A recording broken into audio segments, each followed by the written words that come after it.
Hi, everyone, and thank you again for joining today's webinar. My name is Jen Johnson, and I work on the marketing team here at Deel, and I'll be serving as today's moderator. Today's webinar is Unlock Global Talent, How to Recruit and Hire Internationally. And in this fireside chat, our speakers, Matt Monette and Chris Danks, will share expert insights and best practices to help you navigate the complexities of global recruitment and hiring. Additionally, they'll dive into effective recruitment strategies, different ways companies hire internationally, from entity setup to using a global employer of record, as well as factors to consider when deciding where and when to hire globally. Before we get started, there's a few housekeeping items I just want to quickly go over. Firstly, our session will be approximately 40 minutes with 5 minutes of Q&A at the end. If you have any questions during the presentation, please submit them in the Q&A porthole just at the bottom right side of your screen. And we'll try to get through as many as possible during our fireside chat. And today's session will be recorded, and you will receive a link to the recording afterwards. Awesome. So today we're joined by Launch Global CEO, Chris Danks. Welcome. Chris has been in the recruiting industry for 19 years and has a wide range of expertise leading large-scale recruitment outsource projects for companies such as Verizon, Vodafone, Honeywell, and a number of high-growth scale-up businesses. Our second speaker today is Deel's very own Matt Monette, country lead and head of expansion for the UK and Ireland. Matt has over a decade of experience at hypergrowth SaaS companies, and prior to Deel, Matt led Shopify's UK expansion and was the VP of sales at a large stage startup. So welcome both of you. And I'm just going to pass things over to Matt and Chris to say a few words about Deel and Launch Global, and then we'll jump right into our fireside chat. Hey everyone, as Jen said, my name is Matt Monette. I'm the head of the UK and I. And for those of you that don't know about Deel, let me give you a quick lay of the land. So Deel was founded in 2019, and since then we've been recognized as one of the fastest growing tech companies of all time. And what we do is we allow companies to go ahead and have a single HR platform for every type of employee, whether that's international contractors, international employees, or their own in-house employees. We have 5 different layers that actually make this up. The first is the global contractor solution, so the ability for you to go ahead and hire and payroll contractors anywhere in the world compliantly. The second aspect of this is the employer of record. So for those of you that aren't familiar with the term, employer of record is when you want to hire someone in a region where you do not have an entity. We would go ahead and hire them to one of our 110 different entities set out across the world and effectively be their employer and contract them back out to you. Because we are the employer, we'd have to go ahead and take care of all the mandatory benefits that are set out by law in the country, as well as go ahead and remit all the tax for that individual. So you could essentially get the best talent anywhere in the world, even if you don't have an office there and you have no idea how to payroll that person. We also offer global payroll solutions. So more and more companies are coming to us looking at paying their own in-house employees through a centralized database, centralized tool. So that's essentially what we do on our HRS solution. And then we offer complementary services as well, like mobility solutions, the ability to go ahead and provide WeWork access, send them laptops, benefits and perks on the dashboards, you name it, we do it. Today we have 18,000 customers, 110 different entities set out across the world. I think this is probably a couple weeks out of date. And then a valuation of 12 billion as of last year, just under 300 million in revenue, and 2,800 employees in 101 different countries internationally. So all 2,800 of our employees have the ability to go ahead and work remotely anywhere in the world. So we're definitely a company that drinks its own champagne when it comes to the ability to hire anyone anywhere, which is what we enable so many companies to do. Some cool logos that we have: Shopify, Nike, Revolut, Klarna. The list goes on and on. Again, 18,000 strong, and it continues to grow every minute, every day. Pass it over to Chris. Thanks very much, Matt. Just trying to get the next slide up. Jen, are you able to move to the next slide? Sorry. Should be there. There we go. It's just appeared on my screen. Hi, everyone. So yeah, my name's Chris Danks. I'm the CEO and founder of Launch Global. We were founded a little bit earlier than Deal in 2016. So I've been going a few years now. I've been in the recruitment industry myself for coming on 20 years or so now. So what we do is we help companies recruit in all across the world. I think 56 countries was the latest count. Across pretty much all continents. So whenever a company is looking to hire internationally, could be a country in which they've never recruited before, or in some cases, maybe a country where they have, we help find, attract and onboard the talent. We work across many industries. The slide wasn't big enough to put them all on here, but basically a huge proportion of our customers sit within technology, engineering, pharmaceutical, biotech, NGOs, and plenty of other industries all across the world. We recruit pretty much top to bottom job levels, so senior positions right the way at C-level, through to high volume projects in different countries across the world. Our fill rate is very, very high, so it's our service is all around quality of service and helping people achieve their goals when they're hiring across borders. We also recruit locally, so all of the recruitment that we do is done either in country or near country, and with recruiters that basically have local language skills, capability in the given industry and job family that we're recruiting in, to offer the very best service. So quite unique in that sense, looking across the way recruitment's done across the world. So we also partner with very closely with Deal, particularly on the employer of record side that Matt had alluded to, where we are sort of experts at understanding that way of hiring, talking to candidates about how to engage with the employer of record model once they come on board, and ultimately enable the onboarding process alongside Deal's service. So that's how we kind of work very, very closely together. The other side of our business is we provide international advisory services. So when companies are looking to hire internationally for whatever reason, whether it be for growth of their organization, whether it be for cost reasons, or whatever the business reason is to expand out internationally, we also provide advisory to help companies look at different countries, different options, and the various factors to take into account when deciding on which country or countries to move into. So those are the sort of two main parts of our business. Haven't got quite as many logos on as Matt had on his slide, but we have many customers all over the world across industry. This is a small selection that we put across. Many of our customers are high growth kind of scale up businesses where they're looking to move into a country for the first time. But we also work very closely with Meta and some larger corporate businesses as well to help them with various large scale projects all across the world. So that's what we do. Awesome. Thanks so much, Chris and Matt. So we're going to dive right into our fireside chat questions. And the first one of the day is, how has recruitment and hiring evolved over the past few years? Chris, would you mind tackling this one first? Sure. Yeah, no worries. So I think there's quite a few things that have changed in the last few years, and on a number of levels.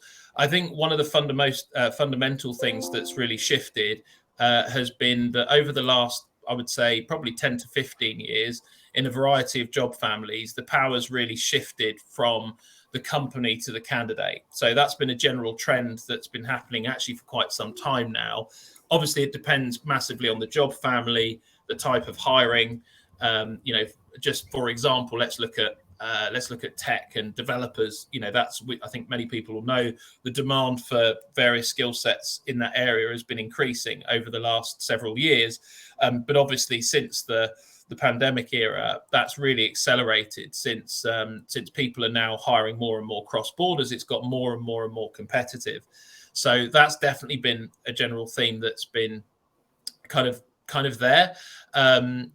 and I think it's only likely to accelerate. If you look at, the global population and you look at the aging population across the world, coupled with the newer demands for different skill sets, that's a trend that's kind of likely to continue. And what I think that means for businesses out there is that people have to be very, very smart about attracting those people. So if I go back a long time when I started in recruitment, people often use the terminology finding candidates is difficult. I would say now actually finding candidates is almost too easy, and that creates a very different problem. So when the talent, you've got the likes of LinkedIn and all these various tools out there to go and find people across the world in various different job families.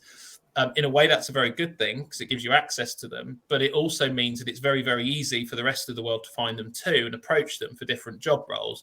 So what we're finding now, and I'm sure many of you probably have this, in your own experience, is you might get 10 or 20 or 50 or 100 approaches every week on LinkedIn or via email or whatever it might be for different jobs. So the trick is not so much finding the candidates now, it's actually more about how do you engage them and how do you attract them. I would describe it more as being very good at marketing your business, marketing your roles to candidates in order to get them interested and into your candidate funnel for any given job, particularly the ones that are very difficult to find or difficult or sort of have a very niche skill set that's high in demand.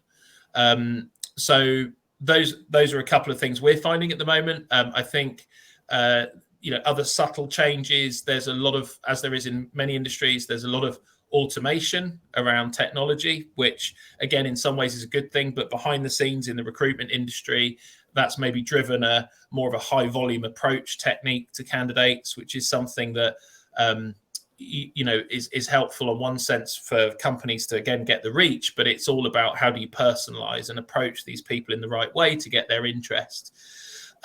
Just one more point from me around this is kind of where is it heading? I think the one of the key trends at the moment is actually data. So we're seeing an increasing amount of both demand and availability of recruitment data, which can span anything from where is the talent located, right the way to salary benchmarking, through to various other kind of data points that people might want to know in order to decide where to hire, and how to approach those people, what they're thinking, what their drivers are, all of these different factors. So these are some of the trends we're finding. Matt, I don't know if you've got anything to add. Yeah, I think we've seen those similar trends. So in terms of recruitment hiring evolved over the past few years, I think to Chris's point, we've seen quite a big change kind of coming out of COVID and obviously the impacts of Brexit as well. But I think last year specifically, what we saw with a lot of the clients that we work with is that there was quite a bit of turmoil in the market, a lot of redundancies. So we saw some mass layoffs, probably historical in terms of our time, being a business in the last 4 years, which is a fairly small window. But what we saw is quite a large majority of companies, specifically in the tech space, closed the gap and terminated quite a few kind of must-have roles, which was pretty interesting to see.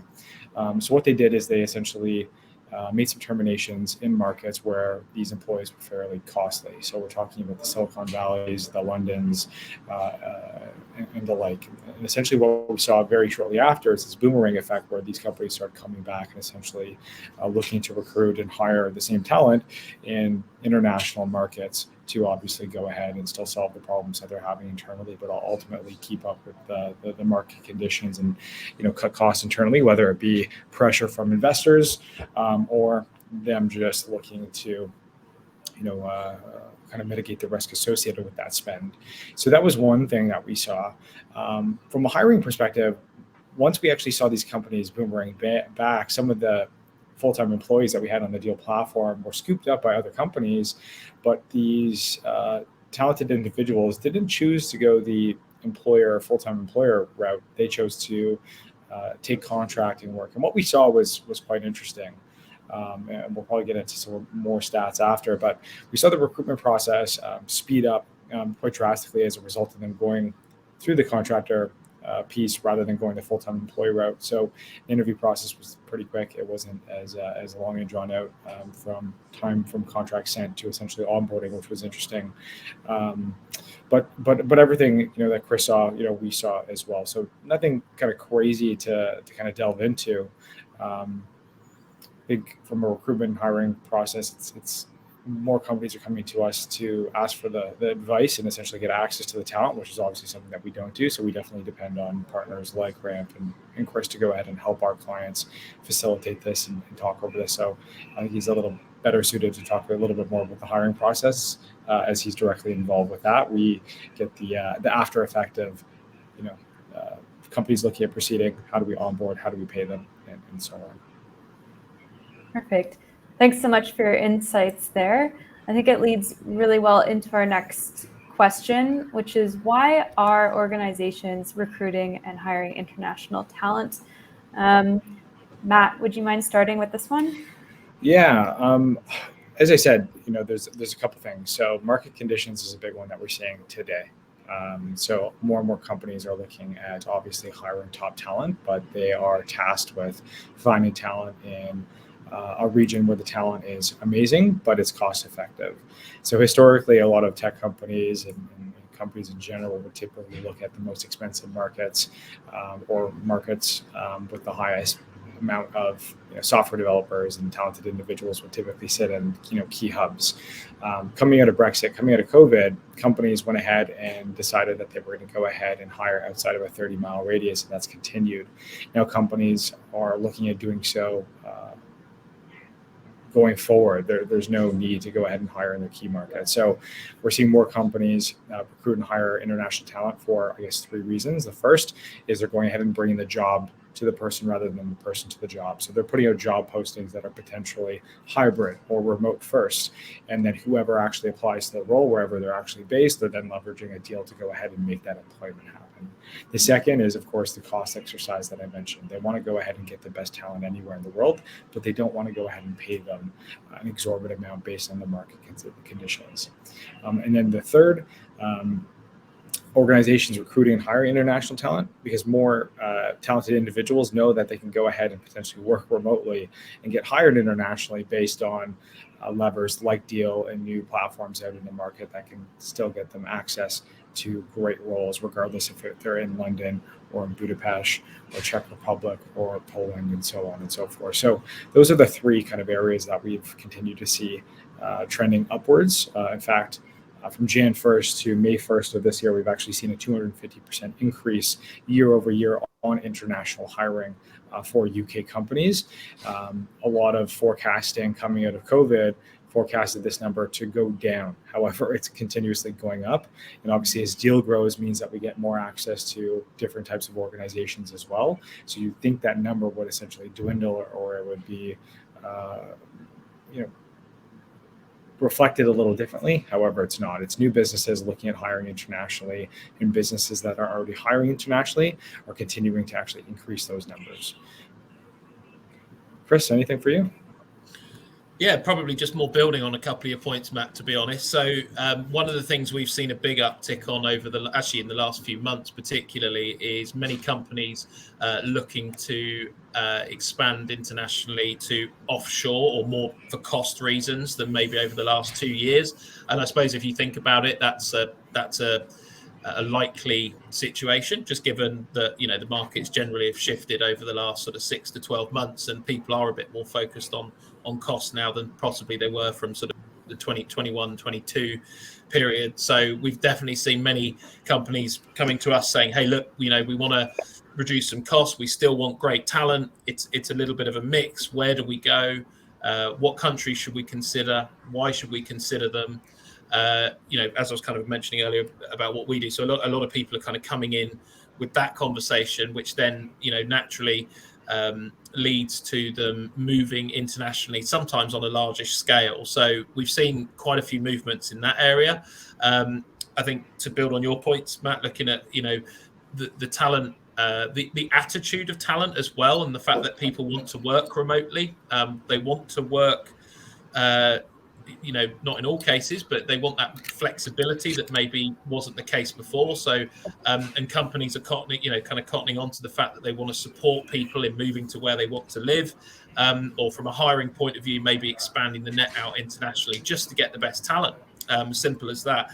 Obviously, factoring out in things like time zone coverage. We've seen, just to give a few examples, we've seen a really big shift of companies moving into Mexico, for example, the last couple of years, in Latin America. Matt, you mentioned Mexico, actually, I think, and that's maybe slowed down a little bit recently. So now you've kind of got an excess of talent, but what it has done is push the salary levels up in that country. So now you've got companies looking to move into other Latin American countries, such as Colombia or Peru or Brazil or wherever it may be. So we're seeing a lot of companies in the US moving down through into LATAM because of the time zone link as well. And then if you come across the other side of the pond, I would say there's a lot of companies moving that may be headquartered somewhere in Europe, that are moving to areas, possibly Eastern Europe, but also places like South Africa, who are on a very similar time zone again to Europe, and also have access to some great talent in different areas, where of course the cost may be a little bit different to hire those people as well. So, and the other thing, actually, just to mention that it's kind of always been there, is people are still moving to gain access to new markets, where they need to actually sell into new countries.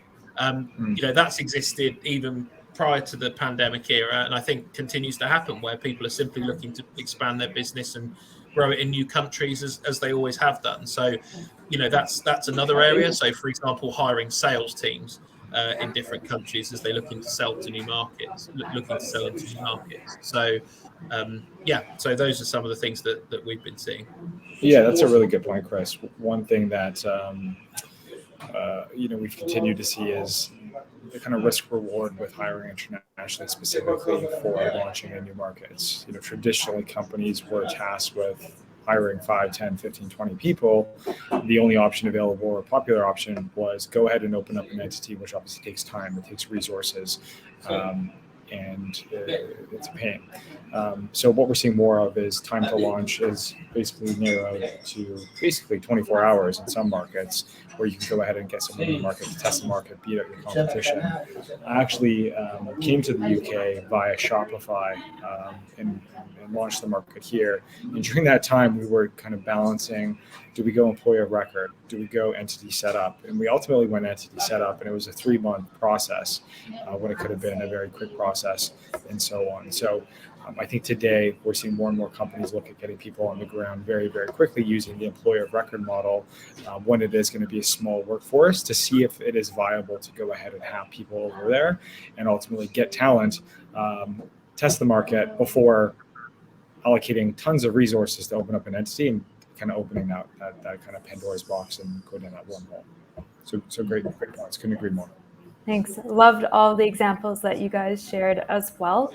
We're going to jump into our first poll question of today, which is, what is the primary reason your organization is looking to hire? So it will just pop up on your screen now. So feel free to vote, and you'll be able to see everyone else's results as well in the bottom right of your screen. There's a poll section, which you should be able to view. So we have some interesting results here. We'll just give everyone a few more seconds to get their vote in. Great. So right now, globalization is leading the way at 46%, followed by remote work, then talent shortage, and then by something else. We'll just give everyone another couple seconds. Okay. Perfect. Interesting insights here.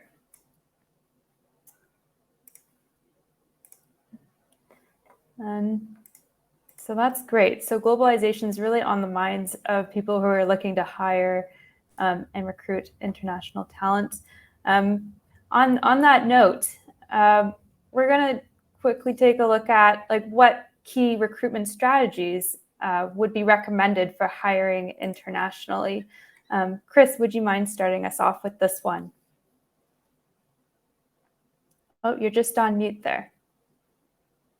The old era of sitting on mute and talking to yourself. Sorry about that. Yeah, so I would say there's a few points here. The first thing I would say, so there is a big trend towards international recruiting, and this is something that the recruitment market itself, whether that be in-house or outsourced, hasn't had to deal with on this scale before. So I think, to be honest, is still adjusting to. I think one of the key things that both companies that we've been speaking with have found, again, whether it's in-house or otherwise, as well as what we found ourselves, is to have a recruiter or a person leading the recruitment process that understands a few key things. The first thing being the local market. It doesn't mean it has to be done in country all of the time, but certainly understand the market, certainly understand, it helps in many cases understanding the local language, of course, and also many of the nuances around, how you onboard people in that country gives a lot of credibility to candidates right from the get-go. So whether it be, understanding all the various employment benefits that operate across the world, the nuances that candidates expect within the recruitment process, all of those things are really, really important, as well as what might sound a little bit obvious, but an understanding of both the industry that you're in and the type of role that you're looking to hire, just to give them a head start when they're taking a job briefing, basically, to go out and find it, and to my point earlier, attract the best talent.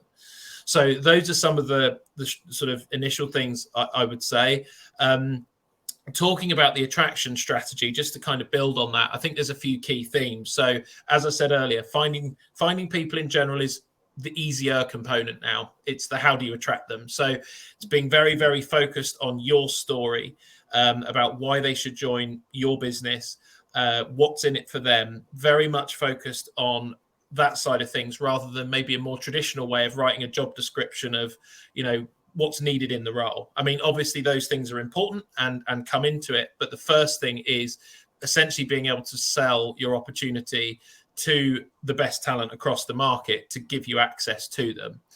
And another thing, to mention, of course, sort of taking a step back actually, is obviously figuring out where you want to hire. So there's a number of factors which I know we won't have time to go into now to consider when, you're looking at which countries to go into if it's not clear. Once you've figured out the country or countries that you want to move into, there's then a sort of question we find a lot of companies don't really ask until later on, which is, do they want an office-based strategy? Do they want a part-time office remote strategy, or a full-time remote strategy? And a lot of the times that gets missed up front. We speak to a lot of companies who say, look, I want to go hire a team in Poland for whatever reason, and they'll just start hiring remotely. And then later on, you'll find that either from a business point of view or from the employee's point of view, they either want an office or they want some kind of office contact, on either side or both sides of the fence, really, from a cultural standpoint. So it's good to kind of ask that question up front before you start actually hiring. So, narrowing down the country or countries is one thing, but also then saying, do we need them within a certain radius of a city that we're planning on building a small hub in? That's something that's coming up more and more often. And we've seen some companies kind of retrospectively look at and say, we wish we thought about that a bit sooner. So just a little insight that's coming up more and more now, probably a year or two into the change. I think the other thing, sort of building on the marketing side of, from a candidate perspective, is looking at how do you build talent pipelines. That term has been around for a long time in recruitment, but I think is more important than ever. And the point here is to build a good pipeline of candidates that ideally, especially in key areas that you need to hire, that you can really target as early as possible to gain their interest in your organization, in your business, in your and the job roles that are open to them, and essentially create a marketing strategy to gain interest from those individuals before they're approached by a recruiter. Now, obviously, in reality, you can't do that in every job family. You can't do that for every part of your business. But certainly if it's an area that you're starting, country you're starting up in, or it's a particular skill area which is very difficult to fill, these are all essentially mandatory now to make sure that you get the access to the very best talent. I think the other factor is beware of your competition. I'll just give a really a quick fun example of this where it was actually in I think it was actually in Poland. There was companies trying to kind of hire in across Krakow, Warsaw, and what we were finding was that there was placards on every street corner basically from every technology business out there, because it became a little bit of a hub. Sides of buses right the way through to gym screens, underneath office buildings. It was all about these tech companies trying to promote their business to attract the talent. And we started to find that when companies were accessing a new country, they just simply wouldn't understand the competition. Maybe they hadn't actually even been there at that point to see what was going on, whether that be physically or digitally, and the competition available, that was there for that talent. And of course, the competition may not just be a competitive business.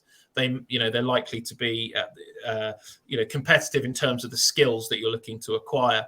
So yeah, these are just a few sort of nuances and things that we found to consider when putting together your recruitment strategy. And ultimately, I would say one final thought around this is the ability to, especially if you're hiring in a new country, join together all of the components that you need to hire someone. So, you've got the recruitment side, you have the hiring or the onboarding side of things, whether you use a legal entity and payroll them, or, set them up as on an employer of record, right the way through to making sure you have an HR presence. All of those things are really important building blocks before you start your recruitment process. What are your thoughts, Matt? I think you're far more suited to answer that question than I am, right? In terms of the recruitment strategies. But I think what we do, right, when it comes to this, I can only speak to ourselves, and we obviously have TA teams, and we use partners like Ramp to obviously go ahead and help us and help our clients, because this definitely isn't our specialty. We do not take care of the talent, kind of the TA function, recruitment function. We lean into kind of the experts like Chris on this. But I'd say for any companies looking at potentially going ahead and hiring remotely, be very intentional with what you put out and mean what you say. We see so many job postings that go ahead and say hybrid, or they say, remote, but in fact, remote means that they have to be in an office 2 days a week, and you have to be in specific countries, specific cities, specific things. So just be very transparent and list where you want them to be, list the salaries, be very forward thinking, and be intentional with the information you put out, because ultimately it's going to take your team time to sift through hundreds of applications, hundreds of resumes, to essentially sift through and pick the people that you want. But it's also ultimately a waster for these people that could potentially be in dire straits or looking for a role. So I probably, I agree with everything Chris said. But when actually putting a job posting out there, again, be intentional, understand where you want them to be, but also understand what your company's willing to change in order to make an international hire happen, right? So there's quite a few different things that you have to kind of keep in mind. And I think that's probably one of the latter questions, so I'll save it for then. But I couldn't agree more with his sentiment and some of his points. Matt, maybe I could just add one thing actually, which just sprung to mind when you were talking there, which is it also, of course, depends on the type of hire. We're generalizing here across different areas. So if you're hiring somebody at a very senior level, clearly almost the expectation in the market is that they're more of a headhunting or more of a proactive approach to finding the talent. And it's really important to have that story really buttoned up, before you reach out now, because actually a lot of senior, this is something we had a customer recently who literally said, look, we've got this very, very senior role. I won't go into detail, but very senior position in the business. And we asked them all, what countries are you considering? And they said, all of them. We really don't mind. We have centers all over the world. So the time zone was less of a consideration in this case. And what we found was when we reached out to the market, we were, I think probably scrutinized is the wrong word, but we were challenged quite heavily by all of the senior candidates on the opportunity, far more than ever before. And when we started asking them about other opportunities they had in the pipeline, it was pretty much an endless list. And this is obviously because, you've got senior leaders in countries that may not have been considered before, which are now kind of being considered these roles. So the competition is a lot higher than it was before. So I suppose my overarching message here really is it depends on what you're looking to hire as well. So if it's junior positions on a higher volume that are more available, it's about getting the advertising right, about getting the messaging right and selling the position well. Similar principle for senior hiring, but also understanding that the nuances in the market have changed a lot and the approach needed is different. So just wanted to add that point. No, that's great for specifying and using those examples. Really appreciate it, Chris and Matt. And then we're going to get started with our second poll question of today, which is, what is your biggest challenge with hiring internationally? So I'm just going to put that up on the screen now. So the options that we have are recruitment, compliance, entity setups, employer of record, or something else. So we'll just give the audience a few more seconds to get their votes in. And again, you can see the consensus of the polls just in the bottom right corner of your screen. So far, we have recruitment is coming up at 34%, but compliance is coming up quite quickly behind it, followed by entity setup, employer of record, and then something else. Just hold it open another couple seconds here. Nope, compliance has actually passed recruitment now at 33%. Very interesting. Perfect. Well, thanks everyone for voting. The top two biggest challenges, it looks like, are compliance with 33% and followed by recruitment, a very close second at 31%. So just gonna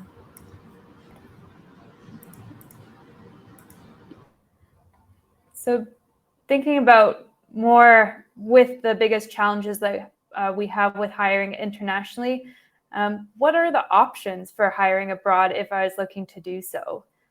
Matt, would you mind taking the lead on this one? Yeah, absolutely. So in terms of hiring abroad and options that you have available, there's quite a few, and just things to consider, which I think is one of the latter questions. So what are my options when hiring abroad? There's basically two ways to hire. The first is, do you want to hire a contractor or do you want to hire a full-time employee? And then there's, of course, the questions that come up, where do I want to hire, which we'll kind of chat about from a compliance standpoint, I think a little later. But when we're looking at the options, contractor is when you obviously hire an individual as an independent contractor, where they're responsible for remitting all of the necessary tax directly to the authorities. So some countries that you go ahead and potentially want to hire in or find talent in, they'll actually choose to be hired as a contractor rather than a full-time employee based on a variety of things: tax, currency volatility, you name it. There's probably a fairly long list. The other option is hiring a full-time employee. So again, I mentioned what we do earlier, the employer of record option, which is when we, of course, hire the individual on your behalf and essentially take over the benefit side and the taxation piece. So that way you could ultimately hire someone anywhere in the world. You don't need to know how to manage them from an HR perspective or from a compliance perspective. We essentially house that, and we are the engine that allows you to go ahead and hire and retain that talent without opening up an entity.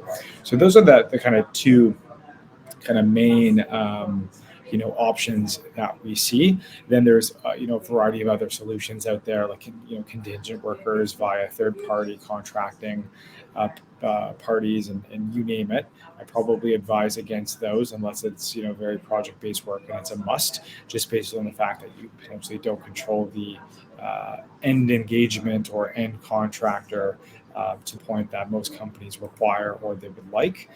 So I probably try to steer away from that and try to contract directly with those contractors using a dealer or a similar service, because ultimately it's going to go ahead and minimize the risk and misclassification risk and PE risk associated with it, than potentially taking a shortcut if something goes wrong with a bad provider. So those are just a couple ways that we see.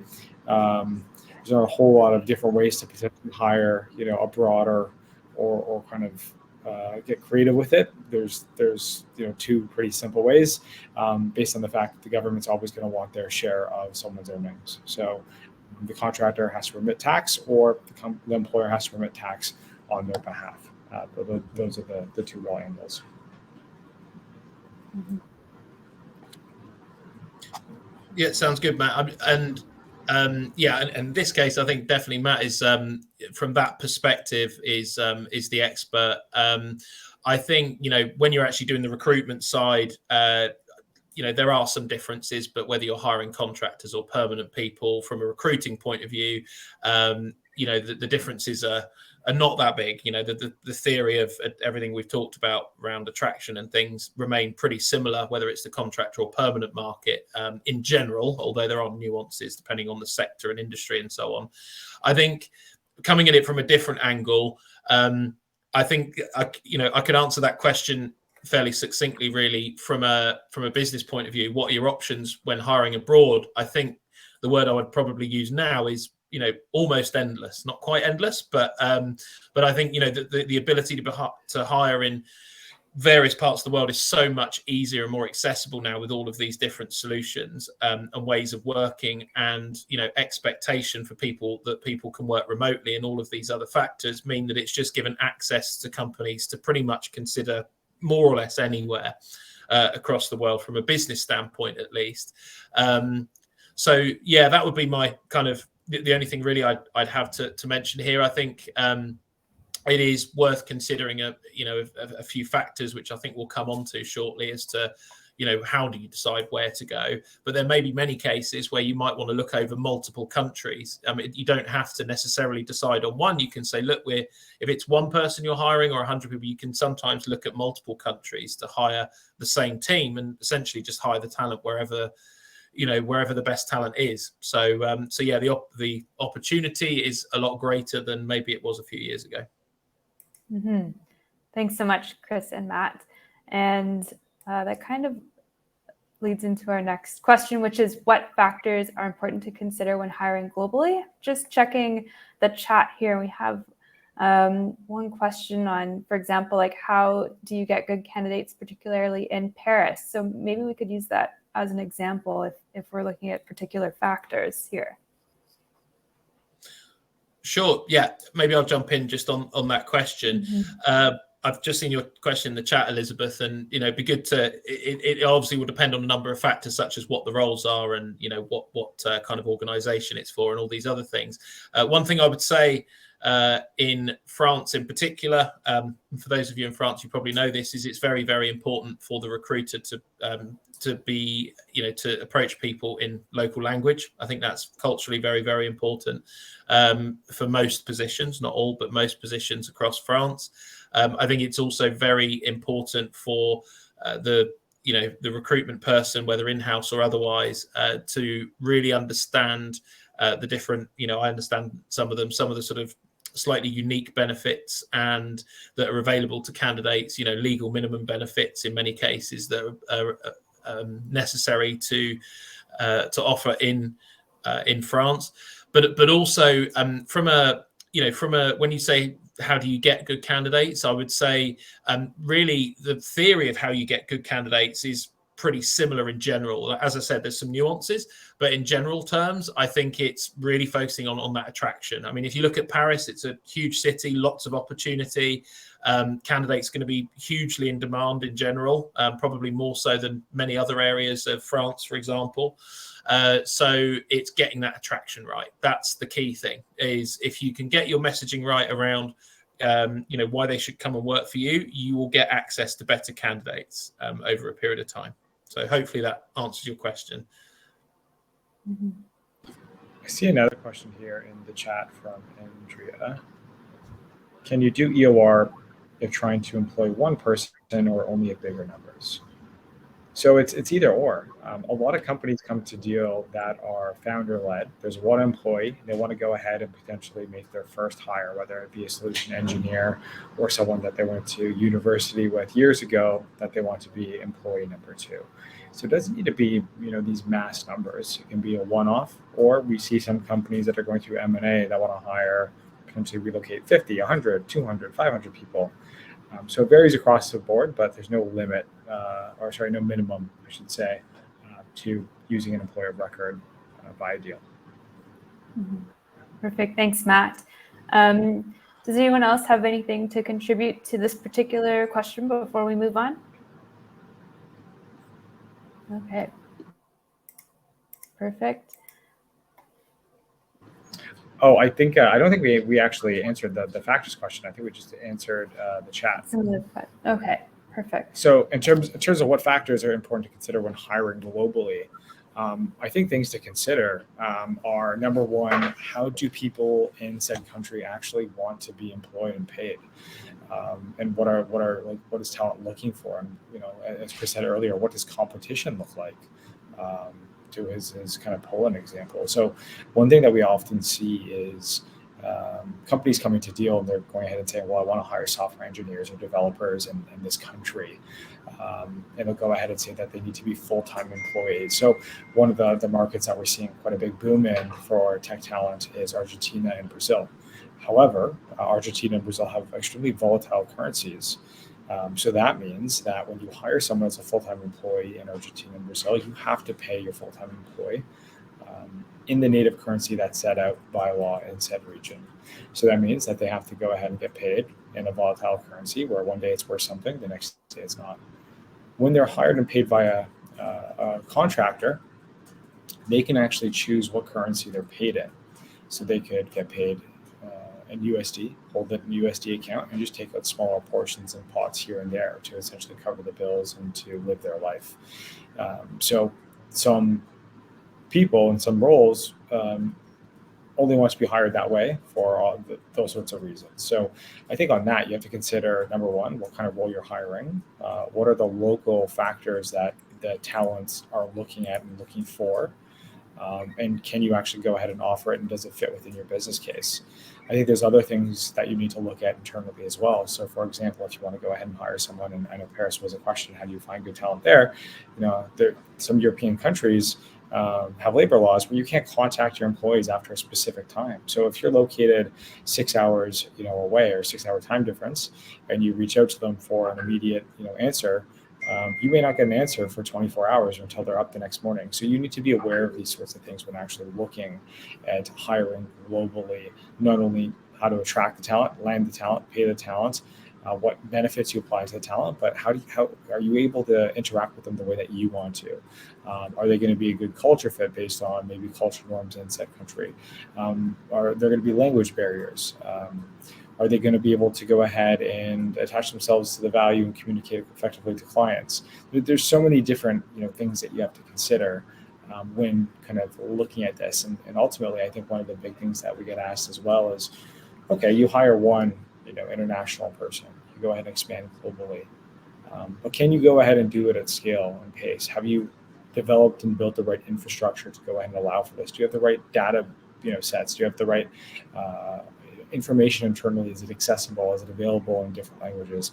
If you do go ahead and potentially expand into different regions, and have you considered those things? So I think it really starts with that internal kind of look on how your business operates today, and if it's viable and sustainable. A lot of times people ask, how did Deal end up, growing at that pace that it did, and how does Deal operate 100% remote with 2,800 employees? And the answer to that's pretty simple. From day one, our two co-founders decided that they wanted to build a 100% remote company. So every investment that we've actually made into the infrastructure behind the scenes, whether it be from a platform that we've acquired or purchased to use internally, has been to power and resource for a 100% remote team. So again, those are just it sounds like a fairly daunting list to consider, but those are just some small things.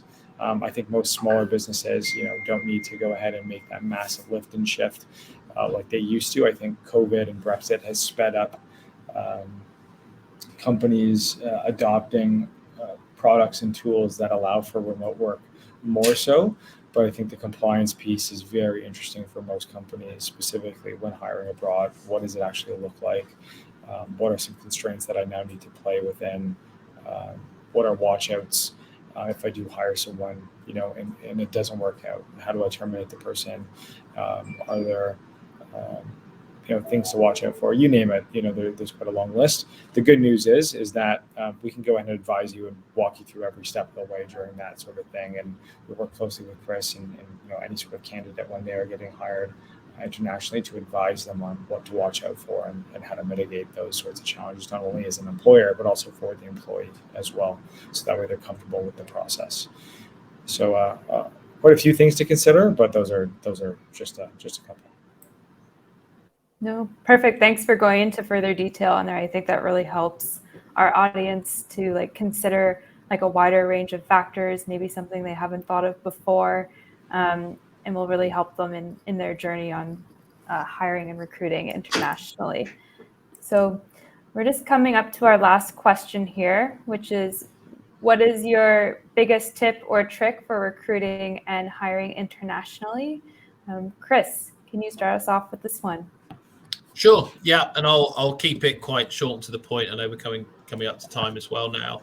I think really that it's really just to sum up almost some of the things that we've talked about in this session, particularly on the recruiting side. I would say the top three things. First of all, attraction, figure out how to sell the opportunity, and linked into that, make sure that you consider approaching the talent as early as possible so that you can engage them before you're looking to approach them for a job, because people are getting approached so often, as I mentioned earlier, that they're almost getting blind to approaches. I'm sure there's some of you guys out there, probably like me, don't even see half my LinkedIn messages now because there's not enough hours in the day. So it's really important to engage that talent as early as you possibly can in a way that's not necessarily purely related to recruiting them, where you can go back to them later and talk to them about a role.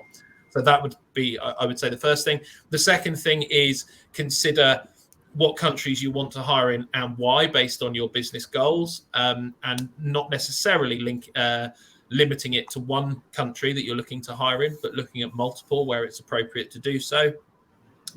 So I would say that's a very big thing to consider, because it can seriously widen the candidate pool that you're looking at and access to talent across the world. And the third thing is sort of beginning with the end in mind. So making sure that you know what culture you want, like I said, office, remote, or a combination, before you start the recruiting process. So you're thinking slightly ahead when you're looking to go out and find your talent. So I would say those are the top sort of three things to think about. There's probably more, but just wanted to kind of sum that up. Perfect. Matt, what is your biggest tip or trick for recruiting and hiring internationally? Yeah, I think it's, as I said earlier, transparency is a big one, right? Just be very mindful of what you're putting out there and try to give as much information as you possibly can on the job posting, so that way people who apply are aware of what they're getting themselves into, but also attract the right individuals, right? If you're going to make it 100% remote, make it 100% remote. Don't ask them to come into the office once a week. That is not remote work. That's hybrid work. So just be mindful of those sorts of things. Obviously, go ahead and outline the salaries, which I think is top of mind for a lot of hiring managers and HR experts and TA people right now. They like to see it on posts, so that way it attracts the right people. They're not going down the funnel and at the very last minute, finding out that it's 50% of what their expectations are, and they just waste a lot of your time as well as their time. So I think those are kind of the kind of main ones that I probably recommend, plus Chris's, of course.